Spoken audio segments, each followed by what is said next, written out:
paz do Senhor a todos. Vamos dar início ao culto de ensino, mais um. Nós vamos dar início, se não for o meu engano, algum tempo atrás a gente até ministrou sobre este assunto, mas como é um assunto recorrente da igreja e da vida do cristão, nós iremos retornar a essa abordagem que fala sobre o fruto do Espírito, que está descrito lá em Gálatas 5, capítulo 5, versículo 22 a seguir. O que nós temos que entender é que o fruto, erroneamente falado por muitos, você tem que procurar, você tem que buscar os frutos do Espírito. Na realidade não é os frutos do Espírito, na realidade é o fruto, E esse fruto, nós podemos colocar ele de algumas maneiras. Ele pode ser eu, individualmente falando, e o fruto é a qualidade que o cristão, que o servo de Deus tem que ter para chegar ao reino do céu. Diferentemente do que se confunde muito entre fruto e espírito, dons espirituais, nessa noite eu queria deixar uma pequena lembrança para vocês. Não confundam. Dons espirituais servem para a edificação da igreja. Fruto do Espírito, qualidade daquele que vai morar no céu. Então, quando você estiver lendo isso, você sempre lembre e pense que o fruto do Espírito, ele vai aperfeiçoar, eu vou usar um termo aqui meio pejorativo, ele vai aperfeiçoar o caráter do cristão, o caráter daquele que quer buscar a Deus. Então, como você pode prestar atenção e estar reparando, o fruto do Espírito ele se divide em 9 qualidades. Nós estaremos falando neles em algumas ministrações aqui pelos vídeos e trazendo algum entendimento, alguma revelação da palavra de Deus. Sei que é um tema bastante relacionado, bastante tratado na igreja, mas Deus tem sempre algo novo para nos acrescentar nas nossas vidas. Então, nessa noite eu queria que você me acompanhasse por alguns minutos e tenha em mente que todo cidadão que tenha ambição, que tenha o desejo de um dia estar ao lado do Senhor Jesus, ele tem que ter o fruto do Espírito. Porque sem este apetrecho, sem essas qualidades, sem essas especificações, ninguém entrará no reino dos céus. Nós podemos falar em línguas, podemos profetizar, podemos ter dom de maravilhas, podemos ter todas essas coisas, mas se nós não tivermos o fruto, para nada serve. Nós seremos apenas instrumentos de Deus aqui na terra, e quando chegar no céu, na hora do Senhor separar os bodes das ovelhas, certamente muita gente estará do lado dos bodes. E aqueles que estarão do lado das ovelhas são os que manifestaram as qualidades de um verdadeiro cristão. A qualidade de um verdadeiro cristão ela está descrita na palavra de Deus, ela está descrita de Gênesis, Apocalipse, de como nós devemos nos comportar e nós devemos agir com o nosso próximo. Eu estava meditando esses dias sobre os 10 mandamentos. Uma coisa bem interessante, porque nós paramos e lemos os 10 mandamentos, e o mandamento só tem 2 mandamentos que se retrata o homem e Deus, São minoria. A maioria dos 10 mandamentos são no relacionamento pessoas, homens e mulheres, vizinhos, amigos, irmãos, patrões, empregados, enfim, é a nossa convivência no mundo real. Porque com Deus nós podemos fechar a porta do nosso quarto, trancá-la, orarmos a Deus em silêncio e Ele que está no céu em silêncio também vai nos responder. Agora, a prática dessa comunhão, a prática de estarmos orando a Deus, buscando a Deus e agradecendo ao Senhor, a prática disso ela é aplicada na vida de cada um no seu cotidiano. Então, na escola, na faculdade, no trabalho, no meio da família, nos amigos, né? Enfim, numa sociedade corrupta que nós convivemos e vivemos nela, mas não fazemos parte dela. Nós apenas estamos aqui. Não somos como Ló, que estamos à beira da cidade de Sodoma para julgar o povo. Nós não temos esse aspecto, não queremos isso. Nós queremos é morar na Nova Jerusalém. Então, quando o apóstolo Paulo escreve esta carta aos Gálatas, ele vai levar em consideração ao contexto histórico que estava acontecendo naquele tempo, próximo à igreja, que a igreja estava passando, né, com a tese do judaísmo, a igreja se tornando judaizante, né, trazendo heranças antigas, ritos e costumes do judaísmo para dentro da igreja. Se você parar para ver hoje também já tem algumas pessoas, alguns ministros do evangelho que estão trazendo judaísmo para dentro da igreja. Símbolos, arcas, mezuzá, tantas outras coisas, né, que tem aí, que faz parte lá do ritual do Velho Testamento. Então Paulo está descrevendo para os Gálatas, e ele começa o capítulo de Gálatas dizendo: ó Gálatas, insensatos, né? Começaste tão bem e estão voltando para debaixo da lei. Mas esse não é o assunto que nós estaremos tratando. É só para você ter uma noção. Por que Paulo escreve sobre o fruto do Espírito para os Gálatas? Para que não venhamos a cair na religião, não venhamos a cair na religiosidade, né? Porque a religiosidade ela impede o homem de chegar a Deus. Eu separei aqui dois frutos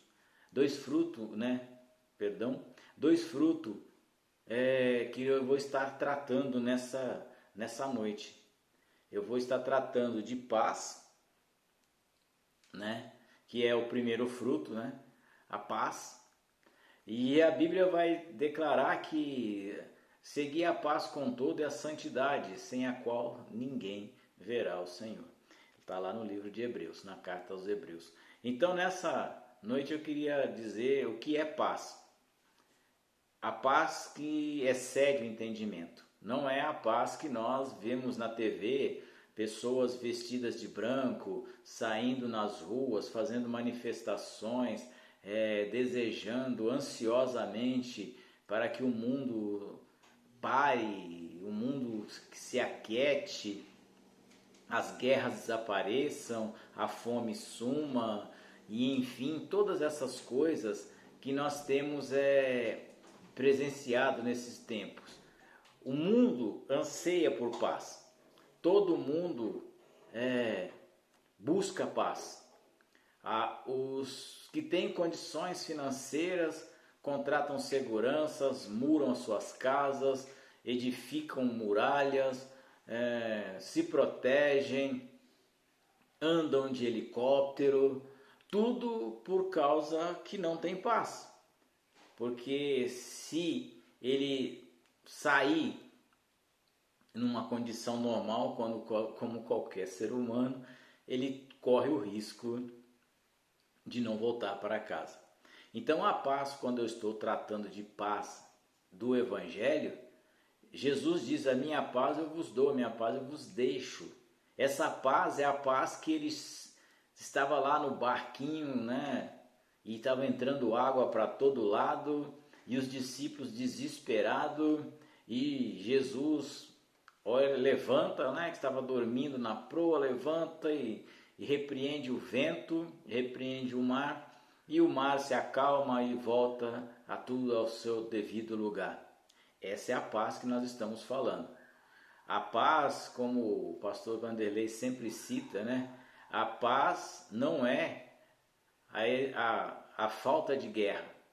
A paz é algo sobrenatural que vem em meio às lutas, em meio às tribulações, em meio às perseguições. Quando você lê a paz ela está ligada realmente naquilo que a gente pode mudar, naquilo que Jesus tratou, né, no Sermão da Montanha, né?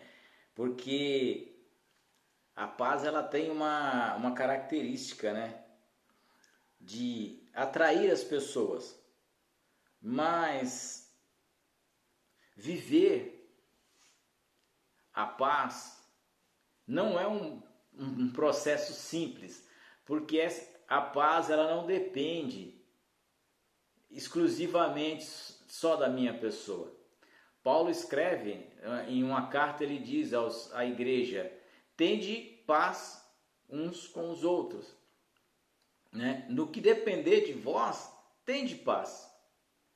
Mas nem sempre é fácil termos paz, porque quem está do outro lado muitas vezes não quer a paz, ele quer a guerra.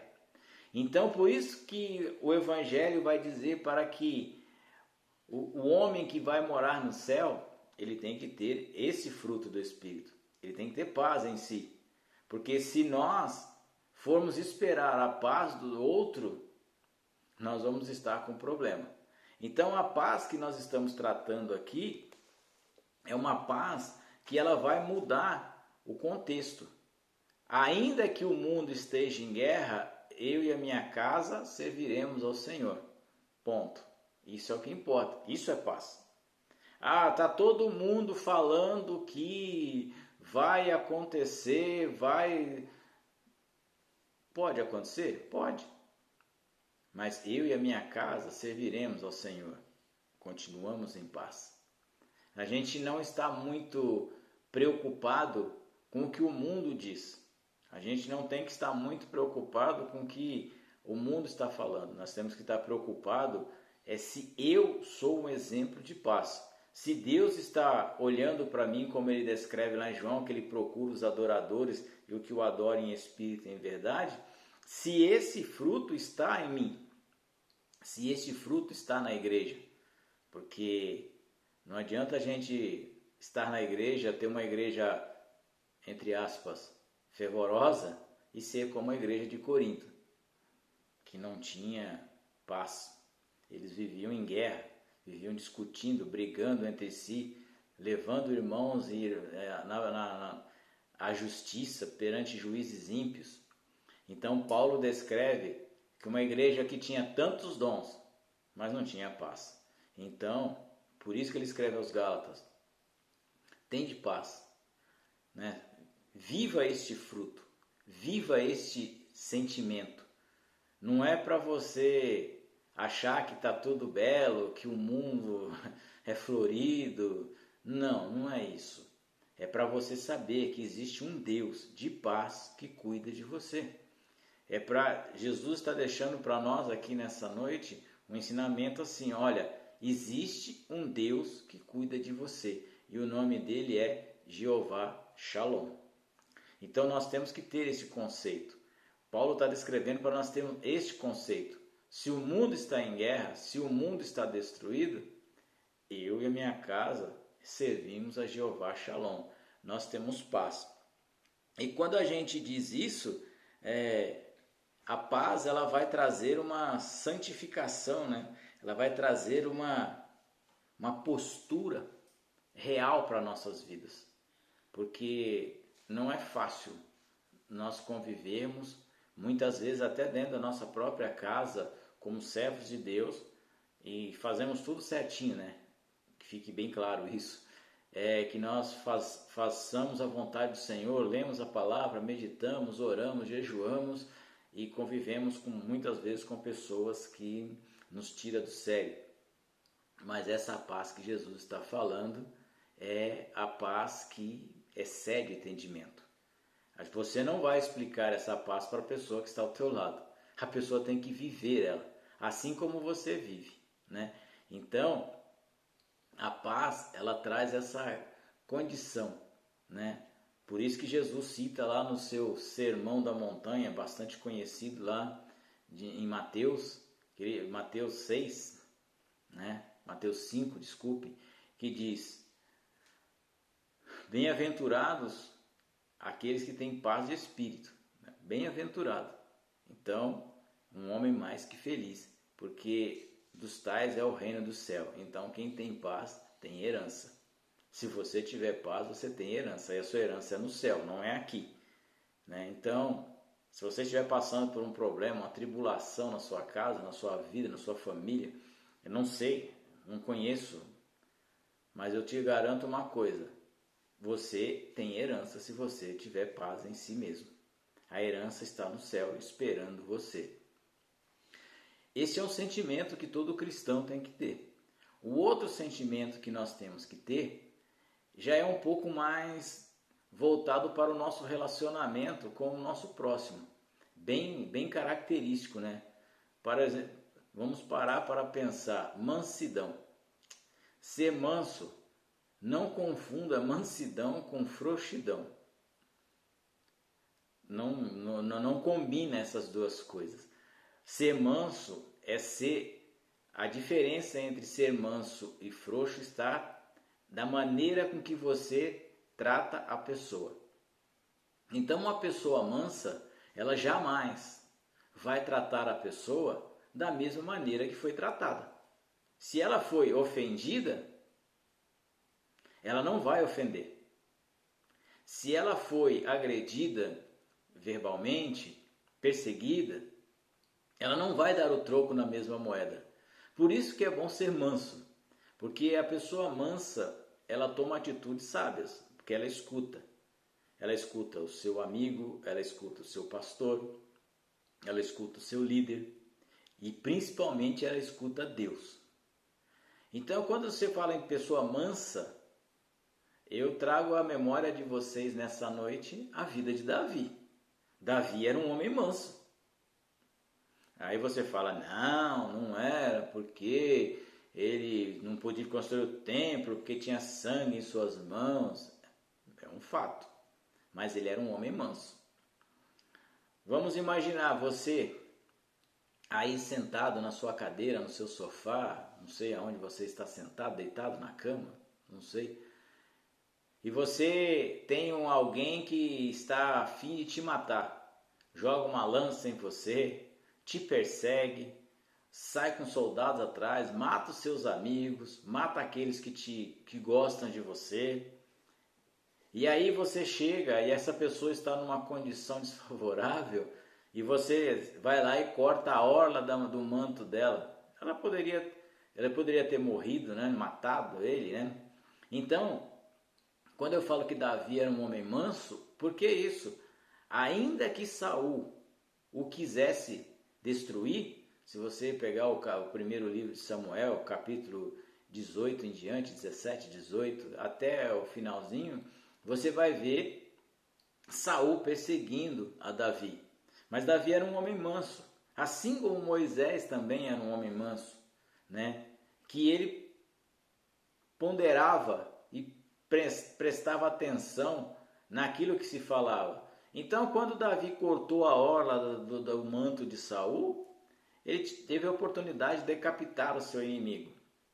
Mas só que Davi falou, longe de mim tocar no ungido de Deus. Então aí nós entendemos a mansidão do homem. Ele conhece a palavra do Senhor. Ele conhece o entendimento do Senhor. E nessa noite, a mansidão, ela vai fazer com que você entenda que, apesar das pessoas te agredirem, nós temos que responder como servos de Deus. Jesus, quando estava lá na cruz do Calvário, pregado, ele falou para os seus discípulos, para o Pai, Pai, perdoa-lhes, porque eles não sabem o que fazem. Isso é mansidão.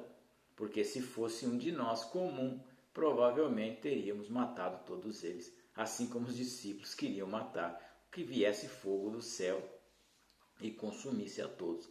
Então a mansidão, ela está no ato de você não retrucar a ofensa que você recebeu.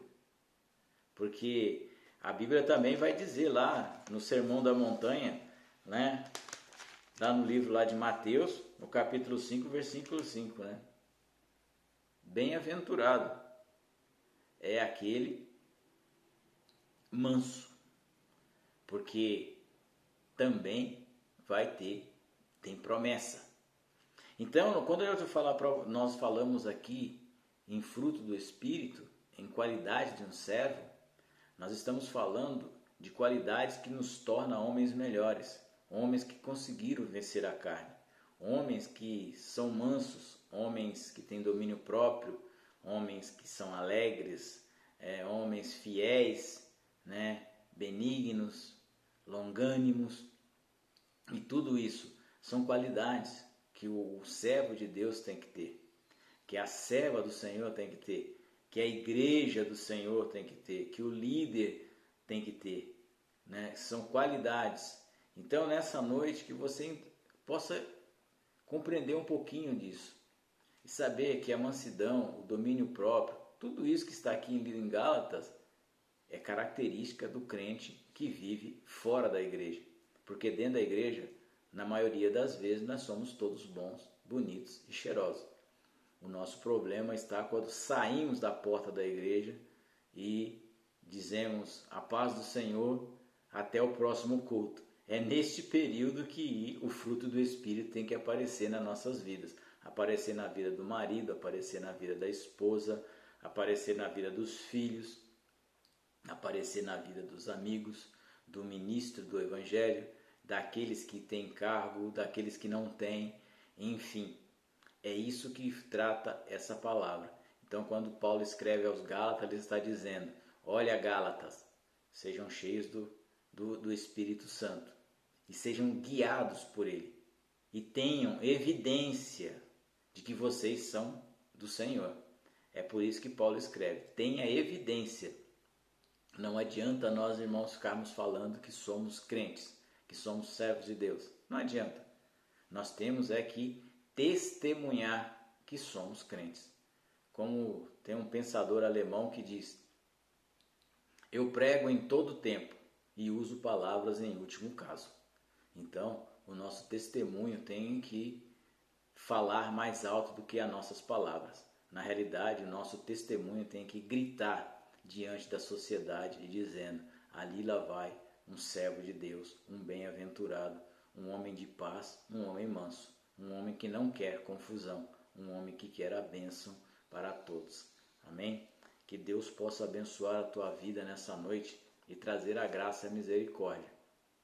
E que o Senhor possa te proteger e te dê esse fruto e você tenha qualidades para ir morar no céu. E eu espero que encontremos-nos todos lá, porque eu também necessito deste fruto, necessito dessas qualidades, melhorando as que eu já tenho e buscando aquelas que eu preciso melhorar. Por isso, nessa noite, vamos orar e fazer uma pequena oração em nome de Jesus.